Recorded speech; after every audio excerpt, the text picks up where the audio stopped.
ድሕሪ 23 መዓልታት ኣብ ሃንጋሪ ቡዳፔስት ኣብ ሜዳ ፑሽካሽ ኣሬና ኣርሴናል ምስ ፓሪስ ሰን ጀርመን ተጻዋቲ ፍጻመ ቻምፒየንስ ሊግ ኤውሮጳ ዝዓመት ከም ዝኾና ተረጋጊጸሎ። ጋንታ ፓሪስ ሰን ጀርመን ንኻልኣይ ተኸታታሊ ዓመት ኣብ ፍጻመ ቻምፒየንስ ሊግ ኤውሮጳ ከም እትጻወት ኣብ ሜዳ አሊያንስ ኣሬና ብዝተመዝገበ ውጽኢት ተረጋጊጸሎ።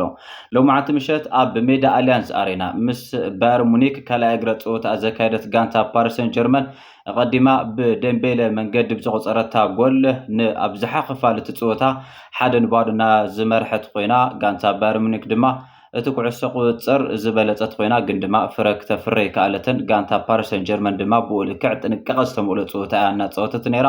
እቲ ጸወታ ሞይቱ ተወዲኡ ዝበሃለሉ ድማ ሃሪኬን ንጋንታ ባየር ሙኒክ ጎል ቆጢሩ እቲ ጸወታ 1-1 ብድምር ውጽኢት ድማ ጋንታ ፓሪስ ሰን ጀርመን ናብ ፍጻመ ጸወታ ምሕላፋ ከተረጋግጽ ኽኢላላ። እዚ መሰረት ምግባር ድሕሪ 23 መዓልታት ኣብ ፑሽካሽ ኣሬና ኣርሴናል ምስ ፓሪስ ሰን ጀርመን ኣብ ፍጻመ ጸወታ ክራኸበን። ስለዚ ካብ ክልቲአን ጋንታት ማለት እውን ካብ ፓሪስ ሰን ጀርመን ኮነ ካብ ኣርሴናል ነቲ ዋንጫ መን ይወስድ ዝብል ድማ ግምትኩም መቕማጥ ትኽእሉ ኢኹም። ይቐኒለይ